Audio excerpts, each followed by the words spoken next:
Hello बच्चों, कैसे हैं आप लोग। तो चलिए, YouTube पर हमारी शुरुआत हो चुकी है। अब तक हमने जो एक दो वीडियो डाला है उसमें हमने आपको इनवाइट किया कि मैं मुखर्जी नगर में ज्योग्राफी शुरू कर रहा हूं, ऑप्शनल वैकल्पिक विषय। 25 अगस्त को 2:30 बजे से हमने कार्यशाला के साथ नए बैच का अनाउंसमेंट किया है। लेकिन क्या है ना कि YouTube पर कुछ पढ़ाना भी जरूरी है, तो पढ़ाना क्या, एक बातचीत करना। तो चलिए, आज हम आपको कुछ पढ़ाते हैं, कुछ बात करते हैं आपसे और कुछ ऐसी घटनाओं पर चर्चा करते हैं जिन घटनाओं की जानकारी आपको थोड़ी बहुत तो होती है लेकिन बहुत स्पष्टता नहीं होती, बहुत क्लैरिटी नहीं होती। जैसे अभी मॉनसून का समय चल रहा है और हर बच्चा जानता है कि मॉनसून से ही भारत में वर्षा होती है। मॉनसून पवन है जिससे भारत में मुख्य रूप से वर्षा होती है। वर्षा के और भी माध्यम है लेकिन मॉनसून ही वर्षा का मुख्य माध्यम है, ठीक है ना। लेकिन इस वर्ष आप देख रहे होंगे कि मॉनसून बहुत ठीक नहीं है, गड़बड़ है, डिस्टर्ब है, अनियमित है, अनिश्चित है। कहीं ज्यादा बारिश हो रही है, कहीं बारिश नहीं हो रही है। भारतीय मौसम विभाग का यह कहना है कि इस बार जून से लेकर सितंबर तक का जो 4 महीना होता है, जो मॉनसून का मुख्य महीना है, इसमें जो बारिश हो रही होगी, सितंबर बचा हुआ है, जो बारिश होगी वह औसत से सामान्य से कम होगी। अर्थात अगर औसत को 100% माना जाए, इस बार जो वर्षा होनी है वो 90% होना है। 90% का मतलब है कि पिछले वर्ष या औसत की तुलना में, पिछले वर्ष कहना गलत होगा, औसत जो वर्षा है भारत की उससे 10% कम वर्षा। कहने में सुनने में तो बड़ा कम लग रहा है, 10% से क्या होने वाला है, लेकिन मॉनसून में 10% का परिवर्तन पूरे भारत में हाहाकार मचा सकता है। कई क्षेत्रों का एग्रीकल्चर नष्ट हो सकता है और लाखों करोड़ों किसान इससे गरीबी के दलदल में फंस सकते हैं, क्योंकि खरीफ की फसल उनकी नहीं हो पाएगी। इस बार मॉनसून कई जगहों के लिए अभिशाप बना हुआ है और इसलिए भारतीय कृषि को मॉनसून का जुआ भी कहते हैं, क्योंकि मॉनसून कभी अच्छा, कभी बुरा, कभी बहुत अच्छा। जब बहुत अच्छा तो बाढ़ आ जाता है और जब बुरा होता है तो सूखा पड़ जाता है। तो इस वर्ष मॉनसून कुछ ऐसा ही है। कहीं आप देख रहे बाढ़ की समस्या हो गई, कहीं सूखे की स्थिति हो गई, कहीं धान समय पे नहीं रोपा जा सका, अगर रोपा भी गया तो पानी का अभाव हो गया, वो धान खराब हो रहा है, सूख रहा है। तो जहां सिंचाई की सुविधाएं नहीं है वहां खरीफ की फसल मॉनसून पर निर्भर होती हैं और मॉनसून इस बार फिर बहुत ही डिस्टर्ब है, हमें तंग कर रहा है। इसके पीछे जो कारण है ये भी थोड़ा बहुत आप जानते होंगे। आपने सुना होगा एक अल नीनो जलधारा है और अल नीनो जलधारा जब सक्रिय होता है, अल नीनो का प्रभाव जब सक्रिय होता है तो उस वर्ष मॉनसून कमजोर होता है और भारत में अर्ध सूखा, सूखे की समस्या उत्पन्न होती है। अब अल नीनो जलधारा उत्पन्न होती है कहां? प्रशांत महासागर में। मैं डायग्राम से भी समझाऊंगा। प्रशांत महासागर में उत्पन्न होने वाली अल नीनो एक गर्म जलधारा है जो पेरू तट के आसपास उत्पन्न होती है और प्रशांत महासागर का वह एरिया अल नीनो का सबसे खतरनाक क्षेत्र होता है।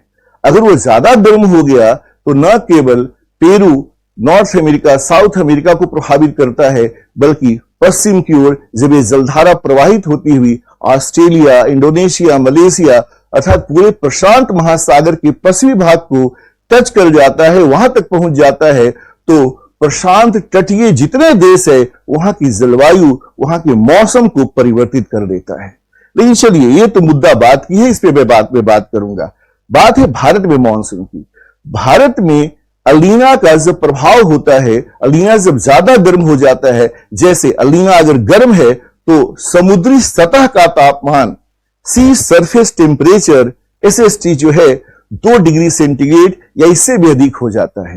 ये 2 डिग्री सेंटीग्रेड का बढ़ना पूरे विश्व के मौसम को परिवर्तित करने में सक्षम होता है और भारतीय मॉनसून भी इससे प्रभावित होता है। दुर्भाग्य की बात यह है कि इस वर्ष अल नीनो मजबूत बना हुआ है, मजबूत बन रहा है। अगस्त और सितंबर में अल नीनो के और भी मजबूत बने रहने की संभावना है। अगस्त का आधा हिस्सा तो पार हो गया, 2/3 हम गुजर चुके हैं। 21 अगस्त की बात करें, आज तक का अपडेट अगर मैं बताऊं तो अल नीनो धीरे धीरे मजबूत हो रहा है।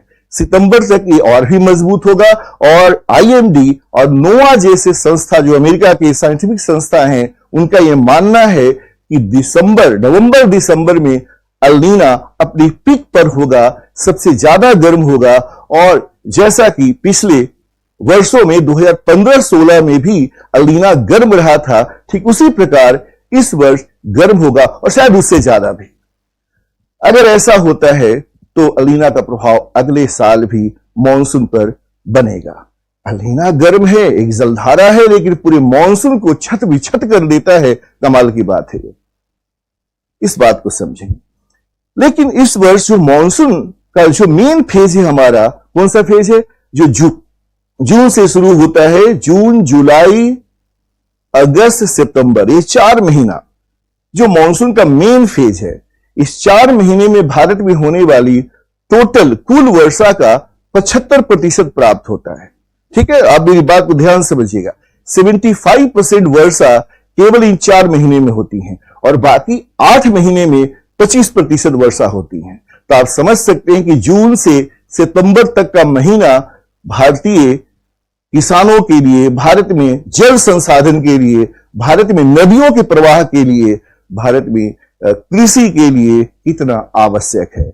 और यह बारिश अगर कम हो जाए तो देश की अर्थव्यवस्था पर सीधा सीधा प्रभाव होता है। और खास करके जो ग्रामीण अर्थव्यवस्था है, जिसमें कृषि, पशुपालन, मत्स्य और भी जल से जुड़ी हुई जितने हमारे क्रियाकलाप हैं, वो बाधित हो जाते हैं और एक घनघोर संकट उत्पन्न हो जाता है।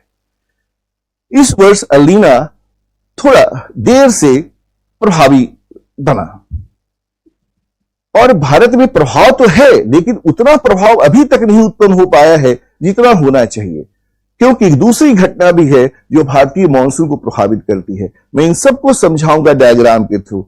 बने रहिए और देखते रहिए और सब्सक्राइब कीजिए। मेरा YouTube चैनल अभी है तो पुराना, मैं कभी सक्रिय नहीं रहा, छोटी मोटी चीजें उसमें शेयर करता रहा, कभी 5 साल पहले, 6 साल पहले, लेकिन अब मैं इसमें इंफॉर्मेशन डालूंगा, आपको पढ़ाऊंगा दुनिया की यूनिक घटनाओं को, जिसको लेकर कंफ्यूजन होता है, आप जानना भी चाहते हैं लेकिन आपको पता नहीं होता। मैं उस तरह की घटना लेकर आऊंगा, पढ़ाऊंगा कुछ ऐसा जो यूनिक हो और जो बहुत यूजफुल हो।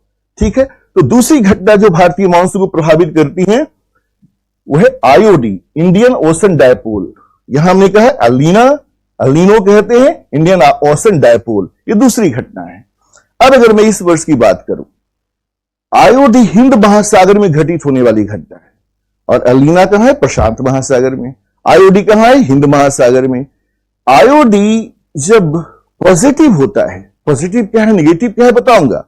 जब यह पॉजिटिव होता है, सकारात्मक होता है, धनात्मक होता है, तो भारतीय मॉनसून मजबूत होता है और भारतीय वर्षा ठीक ठाक होती है। इस वर्ष क्या हुआ, एक तरफ अल नीनो भी उत्पन्न हो गया और दूसरी तरफ पॉजिटिव डायपोल की संभावना भी बनी हुई है। हालांकि अभी IOD कंडीशन अब तक, आज की डेट की बात करें, 21 अगस्त तक की बात करें तो न्यूट्रल कंडीशन में है, लेकिन सितंबर तक जाते जाते यह IOD जो है पॉजिटिव हो जाएगा और इसके पॉजिटिव होने की प्रक्रिया शुरू हो चुकी है। और इसके कारण अल नीनो का जो भारतीय मॉनसून पर नकारात्मक प्रभाव था, उसमें थोड़ी कमी आ गई।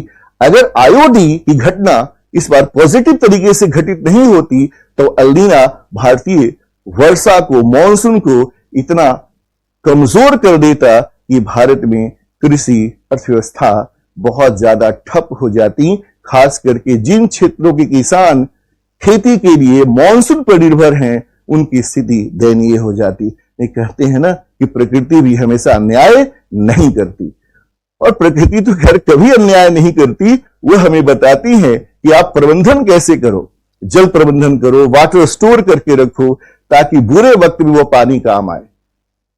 जैसे बुरे वक्त में हमारा संचित धन, कुछ पैसा काम आता है, वैसे ही बुरे वक्त में जो हम संचित करेंगे, जल, वाटर कंजर्वेशन करेंगे, रेन वाटर हार्वेस्टिंग करेंगे, है ना, तो वो हमें काम आता है। खैर चलिए, ये तो जल प्रबंधन का पार्ट है, इसमें भी मैं आऊंगा आगे, बहुत कुछ होगा।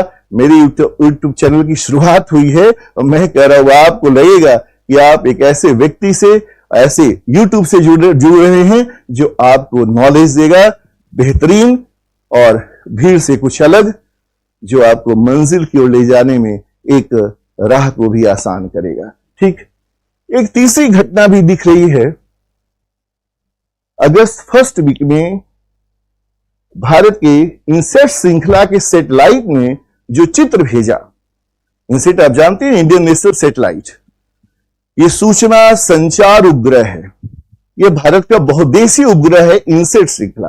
तो इनसेट श्रृंखला का जो उपग्रह होता है वह, इसको बड़ा लिखे तो इनसेट श्रृंखला का उपग्रह यह सूचना संचार उपग्रह है। इससे जो इमेज भेजा है पृथ्वी का, हिमालय का, उसके आसपास के एरिया का, तो क्या देखा गया कि बहुत विशाल बादल, बादल की पट्टी, क्लाउड बैंड, क्लाउड स्ट्रिप, पहले तो 1000-2000 किलोमीटर तक था, लगभग यह 3500 किलोमीटर के रेंज में, 3500 किलोमीटर के रेंज में, इससे अधिक भी हो सकता है।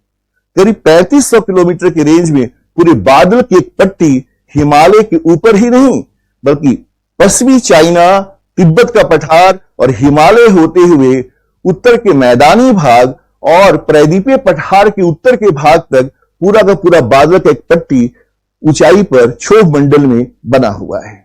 इसे हम कहते हैं क्लाउड स्ट्रिप या क्लाउड बैंड। ये तीनों घटनाएं घटित हो रही है, एल नीनो, आईओडी और Himalayan cloud band. Himalayan cloud band एक सामान्य घटना है, ये लगभग हर साल घटित होती हैं, लेकिन हमेशा इतना विशाल हो कोई आवश्यक नहीं। इस वर्ष क्लाउड बैंड थोड़ा एक्सटेंड कर गया है, बड़ा है। अब आप सोचिए, चाइना, हिमालय, उत्तर के मैदानी भाग जैसे उत्तर प्रदेश, बिहार और दक्षिण में जो जुड़े हुए राज्य हैं, झारखंड है, मध्य प्रदेश है, महाराष्ट्र का एरिया है, अगर वहां क्लाउड से ढका हुआ हो, और ये आइसी क्लाउड होते हैं, सीरस क्लाउड होते हैं, बड़े हैं ना, उच्च स्तरीय बादल होते हैं, जो उच्च स्तरीय बादल होते हैं, जो बर्फ से ढके हुए बादल होंगे और बड़ा सा पट्टी होगा, तो क्या यह वर्षा की मात्रा को, वर्षा के रेशियो को बढ़ाने का काम नहीं करेगा? तो इस क्लाउड बैंड से भारत में वर्षा कई क्षेत्रों में बेहतर हुई। मतलब एल नीनो खराब है लेकिन आईओडी ठीक ठाक रहा और क्लाउड बैंड की स्थिति मजबूत रही। इसीलिए मजबूत एल नीनो के बावजूद कई जगहों पर पर्याप्त वर्षा प्राप्त की गई है और मॉनसून धोखा तो दे रहा है, इसके बावजूद कुछ क्षेत्र ने अच्छी वर्षा प्राप्त कर ली है। यह घटनाएं करंट से जुड़ी हुई है। अब मैं आपको छोटा सा डायग्राम से समझाता हूं, फिर इन चीजों को थोड़ा समझिए, ठीक है? थोड़ी देर की क्लास आज आपके साथ। देखिए, मैं भारत के एक हाफ मैप हमने बनाया, हाफ मैप बनाया, ये हमने दिखाया यहां हमारा उत्तरी सीमा क्या है, हिमालय। कुछ समय में डायग्राम से समझिए, और जब आप एग्जाम में लिखेंगे, बताएंगे, तो डायग्राम के थ्रू बताएंगे, आपको नंबर मिलता है। डायग्राम, रेखाचित्र देखने की बजाय देखना है, समझना है, उसको बनाना है। ये हो गया हिमालय का एरिया। आपको पता है कि यह यहां विषुवत रेखा है। आपको पता है कि भारत के मध्य से कर्क रेखा गुजरती है 27 डिग्री। ठीक, अब चलिए, अभी कौन सा मौसम है बच्चा लोग? ग्रीष्मकाल है। अभी ग्रीष्मकाल है। ग्रीष्मकाल का मतलब है सूर्य कहां होता है? उत्तरायण। S4 संजीव नहीं, सूर्य है। मैं अपना नाम नहीं लिखता कि मैं संजीव शर्मा हूं, तो ये सूर्य को दिखाता है। एस क्या है? सूर्य है। सूर्य उत्तर में है, तो सूर्य का क्या है? उत्तरायण है। आप एकदम साधारण तरीके से जानते हैं इन चीजों को कि जब सूर्य उत्तर में होगा तो उत्तर भारत, हिमालय, ये दोनों गर्म होगा। हिमालय, तिब्बत का पठार भी गर्म होगा, सब गर्म होगा। गर्म होगा तो क्या बनेगा? यहां लो प्रेशर। हवाएं जब गर्म होती हैं, ऊपर उठती है, वहां क्या बनता है? लो प्रेशर बनता है। और इसी समय दक्षिण में समुद्र पर क्या बनेगा? अपेक्षाकृत ये ठंडा होगा, क्या बनेगा? High pressure. हवाएं ठंडी होकर, भारी होकर नीचे बैठती हैं। जो भी हवा ठंडी होगी, भारी होकर नीचे बैठ जाएंगी, क्या बनेगा? High pressure. और जब हवाएं गर्म होगी तो हल्की होकर ऊपर उठेगी, क्या बनेगा? Low pressure. एकदम सामान्य भूगोल एक साधारण सा एक चैप्टर है, वायुदाब, तापमान। ठीक है, अब देखिए, हवाएं हमेशा उच्च वायुदाब से निम्न वायुदाब की ओर चलती है। हाई प्रेशर में वायु ज्यादा है, लो प्रेशर में हवाएं ऊपर उठ रही हैं, तो सतह से वायु खाली हो रही होती है, अतः हाई प्रेशर से हवाएं दौड़ती हैं। चलिए दौड़ा दिया हवाओं को, ये दौड़ती हैं और यहां जाकर के प्रवेश करेगी।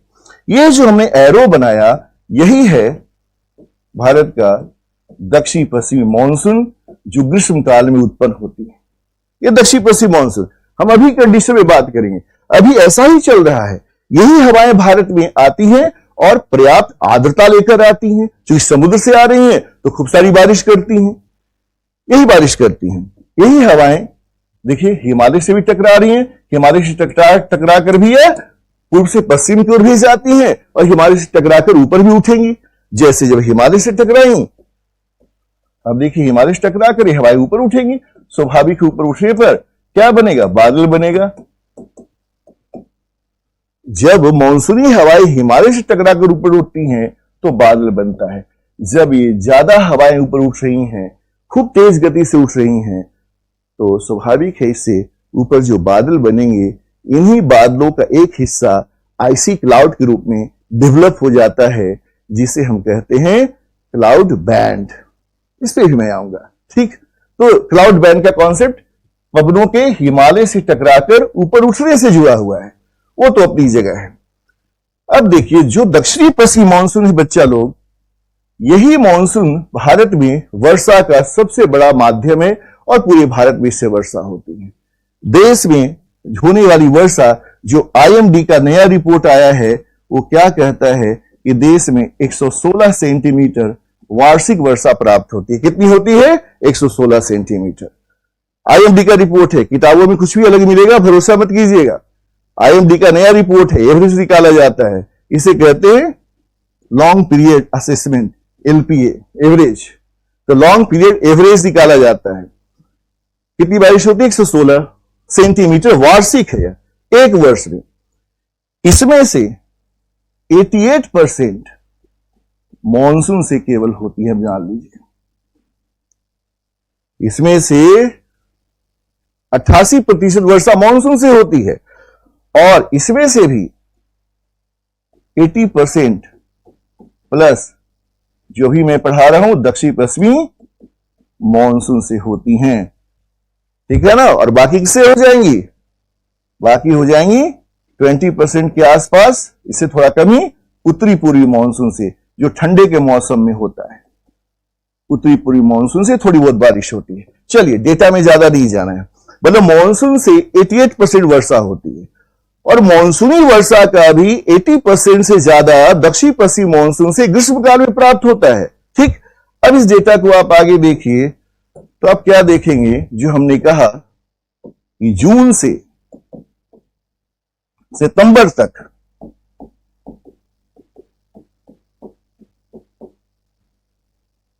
देश की टोटल वर्षा का 75% वर्षा प्राप्त होता है। यही हमारा वर्षा का मेन समय है। 75% वर्षा, 75% वर्षा प्राप्त होती है। तो सोचिए जून से सितंबर कितना महत्वपूर्ण, जिस फेज में हम लोग हैं, हम लोग उसके मिडिल में हैं, अगस्त में हैं। जून, जुलाई, अगस्त, सितंबर। सितंबर के बाद मानसून कमजोर हो जाता है, फिर ज्यादा बारिश नहीं होती। मध्य अक्टूबर आते आते मानसून कई जगहों से समाप्त हो जाता है। ठीक है, 75%।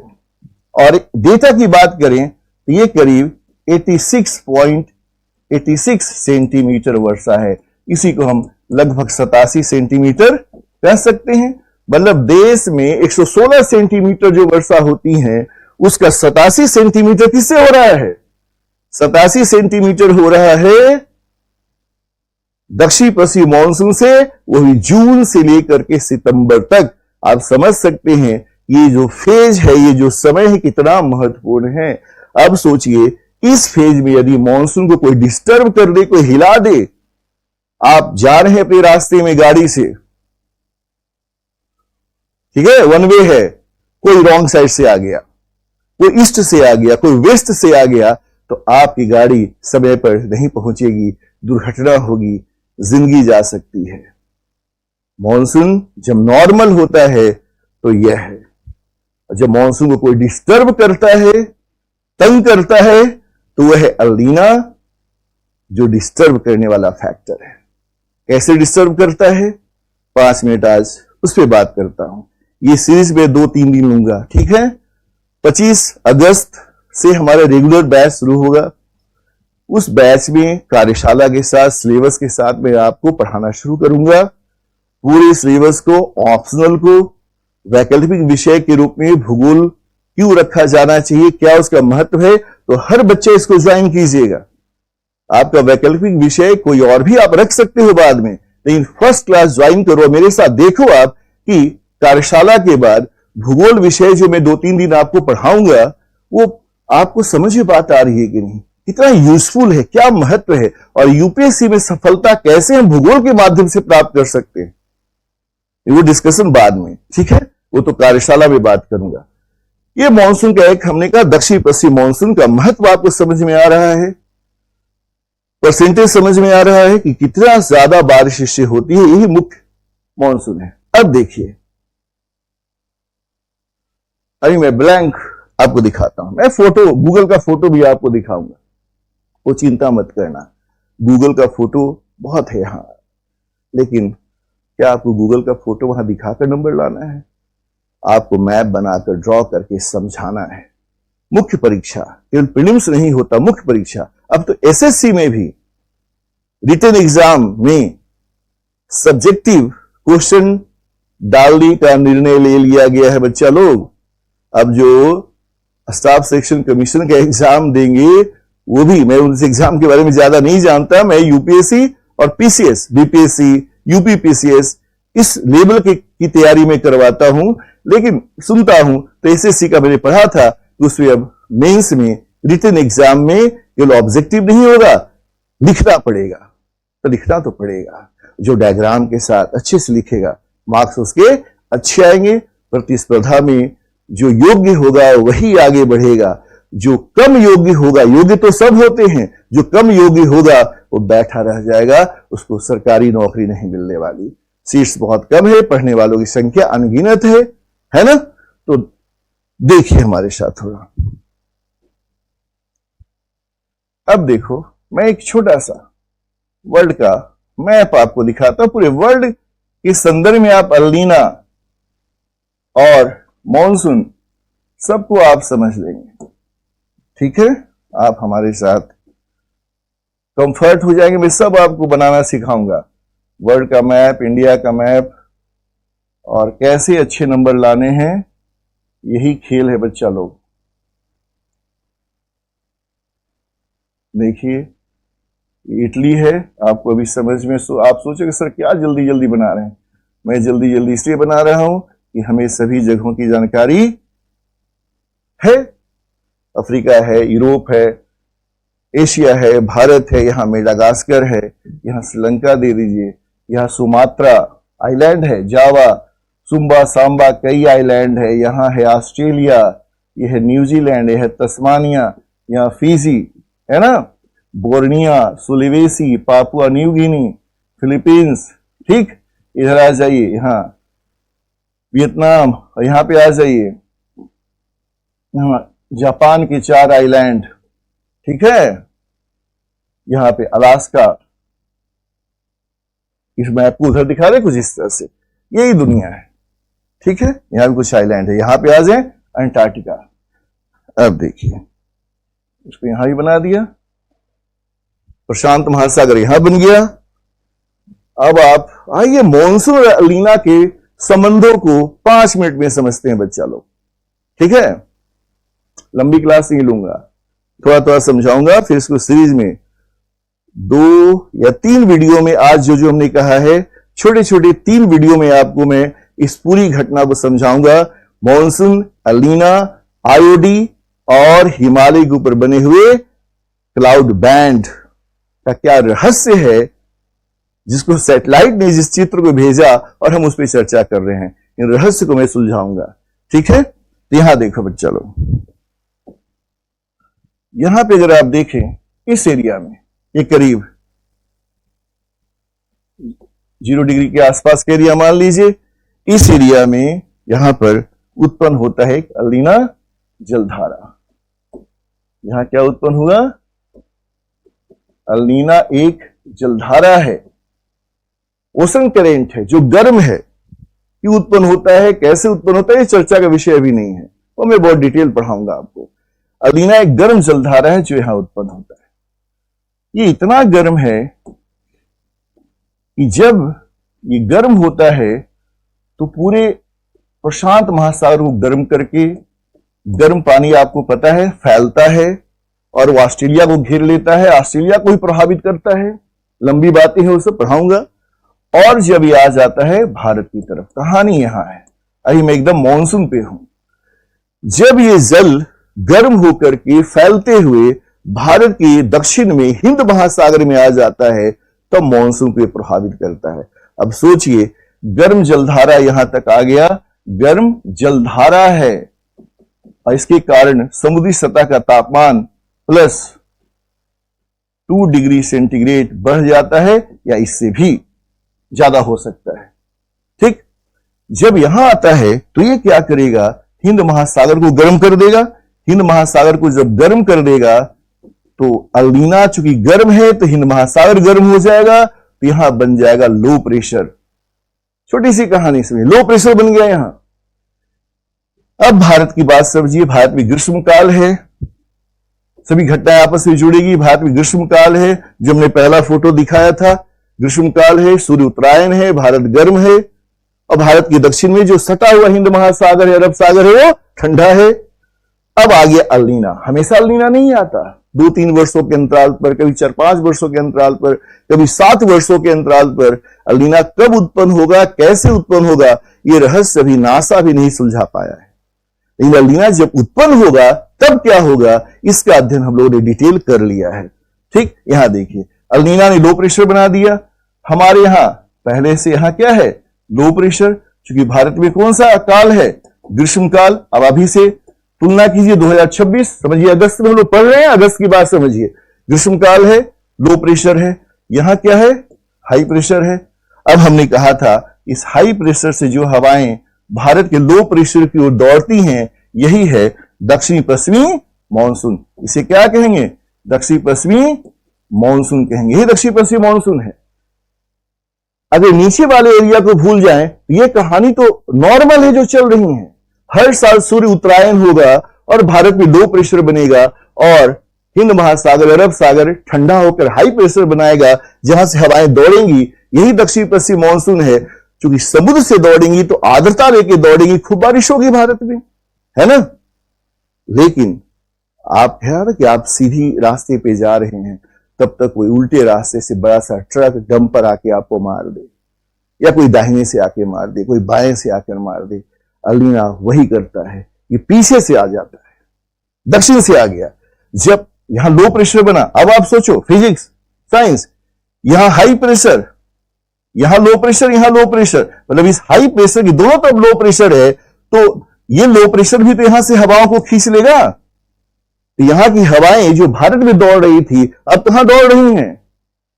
अब इधर भी दौड़ रही हैं। तो जितनी हवाएं भारत में मॉनसूनी हवाएं प्रवेश करनी चाहिए थी, वो अब नहीं प्रवेश कर रही है, कम प्रवेश कर रही है, क्योंकि अल्नीना द्वारा बनाया गया लो प्रेशर इसको खींच रहा है। अब इस तरह के डायग्राम आपको गूगल पे नहीं मिलता है इतना स्पष्ट, अच्छा डायग्राम नहीं मिलता, कई कंफ्यूजन होता है। इससे मैं गूगल से वैसे ही डायग्राम यूज करूंगा जो सही में कुछ समझ में आए। ये डायग्राम गूगल से उठाने का नहीं है, ठीक है, बनाना है, दिखाना है। तो लो प्रेशर, अब बोलिए तो क्या हो गया? मॉनसूनी हवाएं कमजोर हो गई, तब हो गया कमजोर मॉनसून। मतलब जब अल्नीना मजबूत, मॉनसून कमजोर, और मॉनसून कमजोर का मतलब है भारत में सूखा पड़ेगा, भारत में अर्ध सूखा पड़ेगा, कृषि खराब, कई जगह का कि किसान की स्थिति दयनीय, जो हमने पहले आपको बताया। मतलब अल्नीना के ऊपर मॉनसून निर्भर हो गया, मॉनसून पर किसान निर्भर है। समझ रहे हैं? किसान भाग्य भरोसे है। जिन राज्यों में, जिन जिलों में, जिन गांवों में सिंचाई की सुनिश्चित सुविधा नहीं है, नहर नहीं है, ट्यूबवेल नहीं है, वहां का किसान मॉनसूनी वर्षा को खेतों में जमा करके खेती करता है ना। वर्षाधीन खेती कहते हैं, वर्षा के जल को संचित करके खेती करता है। आप बिहार से हैं, यूपी से हैं, झारखंड से, मध्य प्रदेश से हैं, आप अपने गांव में देखिए जहां नहर सिंचाई नहीं है, ट्यूबवेल की व्यवस्था नहीं है, वहां किसान क्या कर रहा है? धान की खेती कैसे किया आपने? आप धान को आप बीज रोपते हैं, बिहन बनाते हैं, फिर उसको उखाड़ उखाड़ के खेतों में डालते हैं, उस खेत में जिससे पानी भर करके दलदल बना देते हैं, कीचड़ बना देते हैं। जब तक कीचड़ नहीं बनेगा, दलदल जैसा नहीं बनेगा, पानी स्टोर नहीं होगा, आप धान की रोपनी नहीं कर सकते। अभी मैंने कुछ विजिट किया, मैं झारखंड गया हुआ था। मैं झारखंड के सड़कों के किनारे धान के खेतों को सूखा हुआ देखा और कुछ पीले पड़े हुए थे, कुछ के साइज हमारे पेन से ज्यादा नहीं था। अब मैं दिल्ली एनसीआर में रहता हूं, यहां हरियाणा की खेती, धान हरियाणा में एक 1.5 फीट ऊपर उठ चुका है। हरा हरा धान 1 से 1.5 फीट उसकी लंबाई हो चुकी है। क्यों भाई, क्या फर्क है? फर्क यह है कि यहां सिंचाई की सुनिश्चित सुविधा है, कहीं नहर है, और जहां नहर नहीं है वहां किसान ट्यूबवेल से सिंचाई कर रहा है। इसलिए मॉनसून पर निर्भर नहीं है सीधे सीधे। मॉनसून का पानी आ गया तो भी ठीक है, नहीं आया तो कोई फर्क नहीं पड़ता। लेकिन जिन राज्यों का और जिन किसानों की खेती वर्षा पर निर्भर है, अगर एल नीनो आ गया तो उस वर्ष कमजोर मॉनसून, और इसीलिए आईएमडी ने क्या कहा, इंडियन मेट्रोलॉजिकल डिपार्टमेंट ने कहा कि इस बार जून से लेकर सितंबर तक वर्षा 90% ही होगा। या 90% का मतलब हुआ औसत 100%, औसत से 10% कम। ये 10% कम जो है वह बहुत सारे किसानों के जीवन को कमजोर करने और मैं कह सकता हूं नरक बनाने के लिए पर्याप्त है। तो शुक्र मनाइए कि आज बहुत सारी योजनाएं हैं सरकार की, अनाज योजना हो और बच्चियों के लिए कुछ किसान सम्मान निधि हो, कुछ और पैसे घर की स्त्रियों को मिल जाते हैं, किसी बहाने सरकारी मदद मिल जाती है कि लोगों की जीविका चल जाती है। लेकिन क्या है, पेट पालना, जीविका चलाना आर्थिक विकास नहीं है। आर्थिक विकास के लिए क्या चाहिए? स्थिरता चाहिए। विकास के लिए एक रास्ता चाहिए, विकास के लिए आर्थिक प्रबंधन चाहिए, पर्यावरणीय प्रबंधन चाहिए, जल प्रबंधन चाहिए, कृषि प्रबंधन चाहिए। और जल प्रबंधन पहले की तुलना में बेहतर हुआ है। आप जान लो कि वर्तमान में भारत में जो सिंचित क्षेत्र है वो 52% है, 52%। देश के शुद्ध कृषि भूमि का केवल 52% पर सिंचाई की सुनिश्चित सुविधा है। इधर नीति आयोग का रिपोर्ट है, 1-2 सालों में थोड़ा बहुत और बढ़ा होगा, नया रिपोर्ट नहीं आया है, तो 53-54 के आसपास गया है।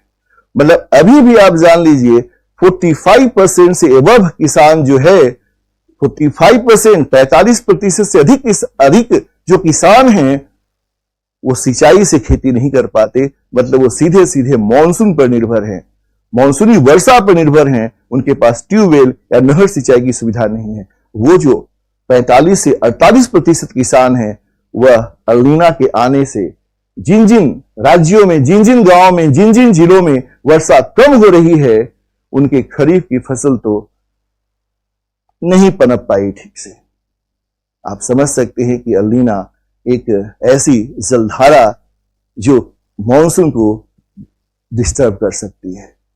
एल नीनो के साथ एक और सब जुड़ा हुआ है जो मैं आपको अगले क्लास में इस फोटोग्राफ में दिखाऊंगा, अभी इसकी जरूरत नहीं है। एल नीनो के साथ एक घटना है, एनसो की घटना क्या है, अगला लेक्चर होगा एनसो पर, आईओडी पर। ठीक, अगले लेक्चर में तीनों हो जाएगा, और क्लाउड बैंड पर। आज के लेक्चर में हमने आपको क्या सिखा दिया बच्चा लोग, कि मॉनसून नॉर्मल क्या है, दक्षिण पश्चिम मॉनसून, कुछ डेटा हमने आपको दे दिया है ना, आंकड़ा कुछ दे दिया, ये सब आंकड़े बड़े महत्वपूर्ण हैं। आईएमडी का नया रिपोर्ट बता दिया कि इस बार वर्षा 4 महीने में 90% उम्मीद है, एल नीनो सक्रिय है। फिर हमने बताया कि आईओडी है जिससे एल नीनो का प्रभाव थोड़ा कम हुआ, एल नीनो अभी और मजबूत होने वाला है। खैर, प्रभाव तो देखा गया।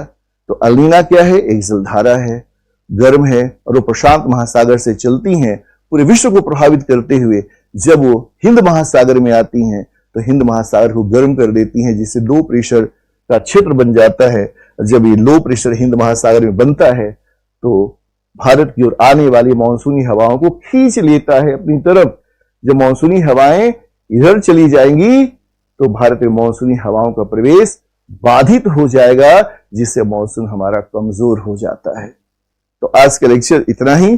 फिर आपको इनवाइट करता हूं, ये तो झलक है बच्चा लोग। तो अभी मैंने शुरू किया है, मैं कहूंगा मेरे YouTube चैनल पर सब्सक्राइबर आज के डेट में बहुत कम है, क्योंकि हमने कभी कोशिश नहीं की। और हमें आप सब्सक्राइब करें, मैं पहली बार बोला सब्सक्राइब करें, लाइक करें और शेयर करें। ज्ञान जितना बटेगा देश उतना ही बढ़ेगा। ज्ञान को संकुचित नहीं रहना चाहिए, ज्ञान को बंटना चाहिए, ज्ञान का विकेंद्रीकरण होना जरूरी है। मैं सब जगह जाकर नहीं पढ़ा सकता, लेकिन आज ऑनलाइन शुरू करने के पीछे का मकसद यह है कि मैं अन्य कई कोचिंग में अपनी सेवाएं देता रहा, वो लोग मुझे बेचते रहे। तो मुझे तो नहीं बेचे, मेरे ज्ञान को बेच रहे थे। ठीक है, अच्छी बात है, उससे भी ज्ञान फैला, मैं बहुत बच्चों से जुड़ा, सब कुछ अच्छा रहा। लेकिन मुझे अब ये लगा कि दिल्ली में बैठकर, दिल्ली में रहकर हम देश के कोने कोने में हिंदी माध्यम के बच्चों को पढ़ा सके, हिंदी माध्यम के बच्चे हमसे जुड़ सके। YouTube के माध्यम से भी जुड़िए, इस पे भी समय समय पर मैं पढ़ाता रहूंगा। जैसे अगला लेक्चर फिर हमने डिसाइड कर दिया क्या पढ़ाऊंगा, लेकिन हमारा नियमित कोर्स भूगोल वैकल्पिक विषय जो यूपीएससी में होता है उसको जरूर ज्वाइन करें और उसके माध्यम से आप यूपीएससी का राह आसान करें। जब हम समान अध्ययन के लिए भूगोल पढ़ाएंगे वो भी अनाउंस करेंगे, जैसे ये समान अध्ययन ऑप्शन सब में काम आना है। तो आप हमसे जुड़िए, यूट्यूब चैनल से पहले जुड़िए, मुझे समझिए, मेरे लेक्चर को समझिए और फर्क महसूस कीजिए कि यूट्यूबर और हम लोग में क्या फर्क है। मैं यूट्यूबर नहीं हूं, लेकिन अब मैं कहूंगा कि मैं आज से यूट्यूबर हूं, क्योंकि मैं यूट्यूब पर पढ़ाना हमने शुरू कर दिया। लेकिन आपका जो अनुभव अब तक रहा है यूट्यूब पर और हमारे साथ जो अनुभव होगा, आप देखेंगे कि दोनों में बहुत बड़ा फर्क है। हम चाहते थे कि अच्छा एजुकेशन, अच्छी शिक्षा जो यूपीएससी और पीसीएस लेवल का हो वो बच्चों तक पहुंच सके, गांव गांव तक जा सके। तो आपका साथ जरूरी है, लाइक कीजिएगा, शेयर कीजिएगा, मुझे भी प्रमोट कीजिए, हम आपको आगे बढ़ाएंगे। हमारे अंदर जितना ज्ञान है वो हम आपको देने की कोशिश करेंगे और आप हमें मेरा क्या है विस्तार करने की कोशिश कीजिए। ज्ञान का विस्तार होगा तो राष्ट्र का विस्तार होगा। बहुत बहुत धन्यवाद, शुभकामना। 25 अगस्त फिर एक बार याद रखिए, 25 अगस्त 2:30 बजे यूट्यूब पर ही क्लास पहले लूंगा, वर्कशॉप कार्यशाला। उसके पहले मैं नेक्स्ट क्लास यूट्यूब पर मॉनसून को लेकर लेके आने वाला हूं। बहुत बहुत धन्यवाद, शुभकामना, विजय भव।